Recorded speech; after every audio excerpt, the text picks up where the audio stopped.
Hello students, welcome to week 5 for COM 505. This week we are focusing on the group when we're looking at communication theories and spending some time examining theories that can relate to interpersonal communication and group communication. We are reading chapter 8 as well as a supplemental reading posted within our module about writing a research proposal this week. We are watching 2 videos related to some theories we are covering. We have 3 assignments, so it is important that you get started on them early in the week. The first one is our discussion board for the week, which is due on Friday with reply posts due on Sunday. We have our critical assignment rationale due on Sunday, as well as our critical review number 3. I will be spending a significant amount of time this week going through your midterm assignments at that midterm point of the course. That does take me quite a bit of time, so you will see a slight delay in your week 4 grades. Normally I have grades back to you by Tuesday or Wednesday. This week it'll be closer to Friday, so just keep that in mind. I am enjoying going through your work and know that I will see a great many things that you have learned at this point in the course. When looking at weekly objectives, it's important to know that we are accomplishing 3 things this week in the class. We are looking at theories that relate to group communication. We're examining foundational approaches to the study of group communication. We are looking at how to explain the context of group and group purposes and effectiveness that relate to the interaction processes. You'll see that this is a little related to interpersonal communication in some aspects. And if you're at all concerned or want to know how this aligns with our course objectives, you can see we're focusing on course objective 1.2, 2.2, and 3.2 this week. When we look at the discussion number 5, you'll see we're spending some time looking at our first theory, which is symbolic convergence theory. After reading and watching the videos related to this theory, you're going to answer 3 questions. You're going to look at a dysfunctional group you may have worked on in the past and talk about how the knowledge you now have of symbolic convergence theory would help you to improve the functioning of that group. In addition, you would then think about a group you belong to now, or maybe in the past if you can't recall one now. This can be a group of friends, a team at work, your work family, your regular family, whatever it may be, and describe fantasy themes in that group. How might you organize these themes into fantasy types according to symbolic convergence theory? Then use symbolic convergence theories to focus on group cohesion and compare some things from that related to our discussion. So we're going to have some very personal discussions this week that relate to personal experience, tying in a specific course theory, which is great. Should provide a robust interactive opportunity for you within the discussion threads. As you look at the critical assignment rationale, that is an assignment we have due this week. We're working on it starting today. So your critical assignment, just to give an overview, is not due until week 8. What you'll do in that assignment beginning this week is start to create a research proposal. The critical assignment is a research proposal utilizing a communication theory that includes all elements of a traditional research proposal, which has an introduction, purpose statement, lit review, a proposed methodology, and plan for how you plan to complete the research that's exploring a communication theory. The complete instructions for this assignment is in the week 8 module. I would look at that now. This project is extensive. It requires a lot of outside time to complete. That's why we're starting it now, so you have a good perspective of what it is that you'll be working on. So you'll notice that in week 2, you selected your topic for the critical assignment, so you should already have that wrapped up. Look at feedback I may have given you if I provided any, or look at the feedback that your peers gave you and make any necessary revisions you'd like to this topic. This is the point where if whatever you put in week 2 you're thinking about now and you're considering, maybe I don't really like what I selected, or maybe I have a new approach now that we've explored some other theories, you are at that point where this is your last chance to change your topic for the critical assignment. What you submit in week 5 is what you do need to continue on with for the rest of this assignment. You'll be accomplishing 4 things this week in your critical assignment rationale. A rationale is just a justification of what you want to do for your assignment, for the critical assignment. So this week, I'm looking for 4 things. I'm not looking for the research proposal. Remember, that 15 to 20 page paper is not due until week 8. This week, you're going to submit a rationale that is at least 400 words that clearly tells me your topic. It clearly defines the scope of your research. So go into the module and read about research. There's a posted reading there for you in the week 5. Read all about it, see what it's like to construct a research proposal if you've not done that already. So I want you to, again, first thing, state your topic. Clearly define the scope of your research proposal, the topic you're exploring, and its relevance to communication. I'm going to be specifically looking for how this relates to communication. That's the number one thing I'll do. So a lot of times I get people that say, you know, I want to study sports. I want to create a research proposal that relates to sports, and my research proposal is going to look at the NFL. And I go, oh, okay, that's great. And I want to look at NFL and social media because social media is communication. But they don't expand and tell me what communicative link there is to that. There's a lot that goes into the NFL and goes into social media that can be very significant and can be explored in a multitude of ways. So tell me what the communication problem is. In your number 1 for this assignment, you will include a purpose statement for your topic. Remember, a purpose statement is just a set of declarative sentences that summarize your specific topic and the goals for the document. I also want you to provide a justification, a rationale as to why you should research this and why it fits in the scope of communication theory. If you've already identified a theory, that will help you significantly in the process. It's not required at this point, but you do need to be focusing on that at some point in this project. Number 3 is where you're going to create an outline for your proposal. So you're going to provide with me a bulleted outline that clearly shows me what you've mocked up for each section of your paper. So you'll see A through F on the slide here. This tells you there's an introduction, a background and significance section, a lit review, a research design and method section, a preliminary presupposition section. That's where you start to make predictions about what your research would provide in terms of data if you were to conduct it, and then a conclusion to your proposal. I want an outline that clearly tells me what your plan is for each of those. So your introduction, that would probably be where you put your purpose statement for me. Your background and significance would probably be where number 2 that you have to do this week would be in that section. Your lit review would clearly tell me what literature you've already looked at that relates to this. Research design, preliminary presuppositions, and conclusion goes forward. This gives me a good snapshot of what you're looking at. I'm not looking for a couple sentences. I'm looking for this to be robust. Remember, whatever you put in this outline will help me give you feedback to ensure that your assignment is on the right track. So I would give me as much as you can so I can provide you with the most feedback as possible. The last thing you'll do is include a list of 4 sources you feel are relevant to your study. Sources to come solely from academic research studies. So you'll need to get onto the CBU library, start looking at the EBSCOhost, EBSCO, and looking for those academic journals and looking at what the research is that's out there related to your communication study that you want to conduct. And I don't need you to explain what those studies are. I just need an APA list of the sources so I can see that you've already started to explore this from that perspective. If you have any questions, let me know, and I will be more than happy to discuss this with you further.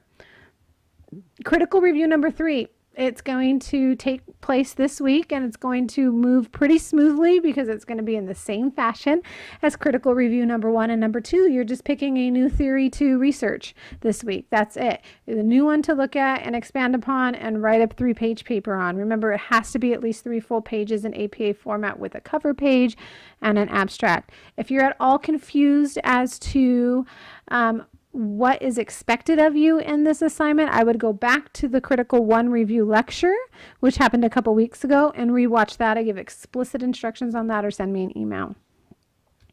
I want to spend some time looking at what the purpose of research is. So you're reading about this week in our module specifically, not necessarily our chapter readings, but you're reading about this in our module. If you've not taken our COM 510 class yet, which is our communication research class, then you're going to have a little bit of a learning curve, and that's fine. That's why we included some supplementary reading in our module this week. What you'll see is that the goal of a research proposal is to present and justify the need to study a research problem and to present the practical ways in which this research should be conducted. We are not conducting it at this point, so you do not need to worry about it from that perspective. The design elements and procedures for conducting the research are governed by the standards within the predominant discipline in which the problem resides. So guidelines for research proposals are more exacting and less formal than general project proposals. Remember, we're writing a research proposal, so research proposals contain extensive literature reviews. In fact, in your paper, this will be the bulk of your paper, that 15 to 20 pages. I will be surprised if less than a third of it is not your literature review. And so there's some food for thought on that one. They must provide the reader with persuasive evidence that a need exists for this study. That is the overarching theme. You must convince the reader or the committee you're presenting this proposal to that there is persuasive evidence that a need exists for this proposed study. Every aspect of your outline and your paper should clearly tell me and articulate to me that there is a definite need to research this. You've found a gap in the communication scholarship and you want to fill that gap with your research. And so when you find studies and you're looking at things and you're spending time researching academic research journals and such, and you say, you know what, I can't find one study on my topic. But you know what, Dr. Romo, I can find a lot that relate to your topic. And you know what I'm going to tell you? I'm going to say you are on the right path. You don't want to find a study that is exactly what you want to research. You want to find things that are related to what you want to research so you can say, committee, guess what? I have an answer to this problem. There are all these studies that talk about this without actually talking about it, and I want to propose to do that. And that's what a research proposal does. So keep that in mind. When you're looking at that, you need to provide a rationale. A proposal describes a detailed methodology for conducting the research consistent with the requirements of your academic field. So within communication studies, a statement on anticipated outcomes and benefits of the study should also be provided to clearly articulate what the communication phenomena or behavior is. Remember, a proposal should contain all the key elements involved in designing a completed research study with sufficient information that allows the reader to assess the validity, so how valid it is, and usefulness of your study. The only element it's missing from a research proposal really are the results of the study. So at this point, your research proposal is everything you need for a research journal article without the data. That's it. And obviously the analysis of the results. So an effective proposal is judged on the quality of your writing and is also provides an important, coherent, compelling argument to justify the need for your study. So regardless of what you're looking for, you need to consider three things. What do you plan to accomplish? Why do you want to do it? And how are you going to do it? One way to answer those questions is by identifying a communication issue, problem, or phenomena that you would like to answer via scholarly research. Once you've identified that, you'll find that you have the topic of your proposal. Don't forget, when you're looking for all the studies out there and you can't find one that's specific to your area, you may be headed in the right direction. If you get it all confused with this, reach out to me and I will provide you with some more interaction regarding that. I want to spend some time looking at some symbolic convergence theory. This is a theory we're covering this week. This theory really kind of relates to the conversation within the context. You'll see Littlejohn and Fox focus on that. And it's loosely organized to rhetoric in terms of traditions. Ernest Borman, John Cragin, and Donald Shields helped develop this theory. And it's widely based on theories of the natural sciences in that it really sought to find outcomes that were replicable in all cultures at all times. This has proven to be the case as the theory has continued to work successfully throughout the world over the years and continue to grow.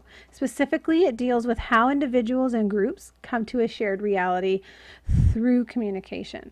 It looks at group communication and it looks at how we begin to construct that shared reality within the group, what our group reality is, through communication. So if you've ever worked in a group or you've ever worked on a team and that culture you have amongst your team and that camaraderie you have relates to the reality your team shares, the cohesion your group has. Individuals' images of reality are guided by stories reflecting how things are supposed to be believed based off of the reality of the group.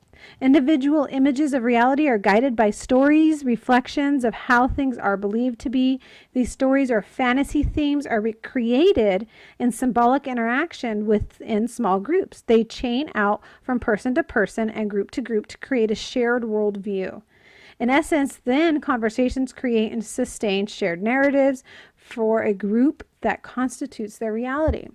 So the rhetorical vision point of this is that the composite vision for a group created by its particular formulation of characters, plots, actions, and sectioning agents is often the drama the group sees as playing out as part of their reality. The main point of this is that conversations create and sustain shared narratives. That means stories. They sustain shared stories for a group that helps them constitute their reality. And this reality is passed on from each person to each group to each idea of whatever it may be.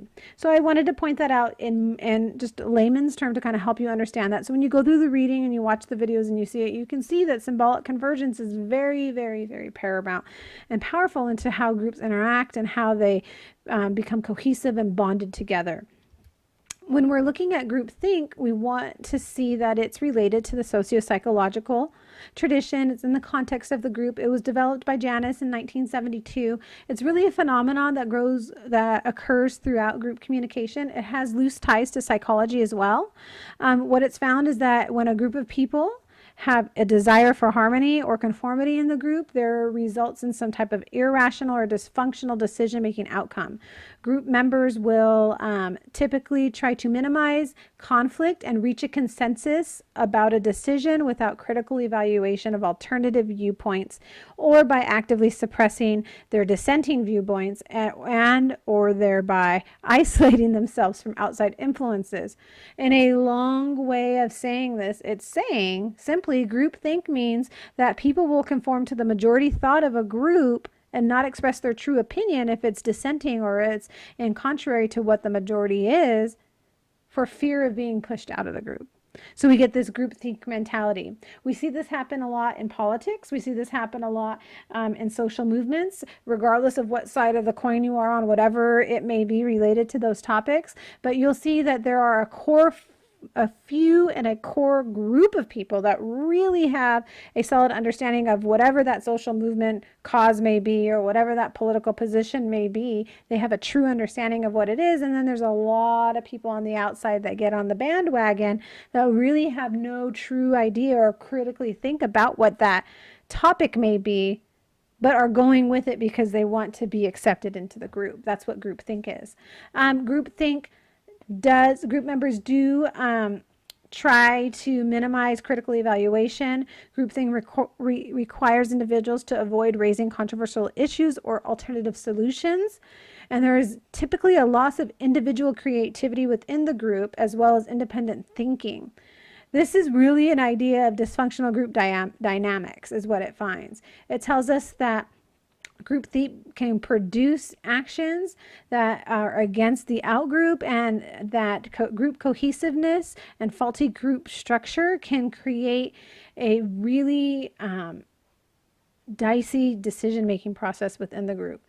Groupthink is really at most a construct of social psychology, but is extensively researched within communication studies because of the communicative effects that this theory has. So it comes out of psychology or social psychology, in the idea that it's looking at the psychology of a group and how they come to a decision and how they conform with one another from a psychological perspective.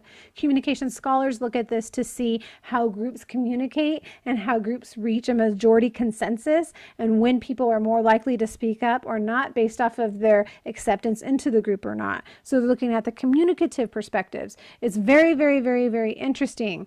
Like I said, there's this groupthink is found a lot in religious cult behavior. It's found a lot in the study of political movements, in the study of social movements, to see how many people have that ability to use elaboration likelihood model, for example, in critically evaluating information to make decisions, or if they're just going to go with the consensus of the group is because they identify with this group in some way, so they're going to provide tacit approval on that topic. That's just some food for thought on groupthink. You're going to watch a video on this. You're going to read about it this week as well. To recap, we're reading chapter 8. We're also reading something posted in our module about writing a research proposal, so you have a good idea of that. We're watching 2 videos on the theories this week, completing discussion board number 5 on Friday with reply posts due on Sunday. Critical assignment rationale is also due on Sunday, as well as the critical review number 3. If you have any questions, let me know. I look forward to interacting with you this week and pray you all have a blessed week. God bless.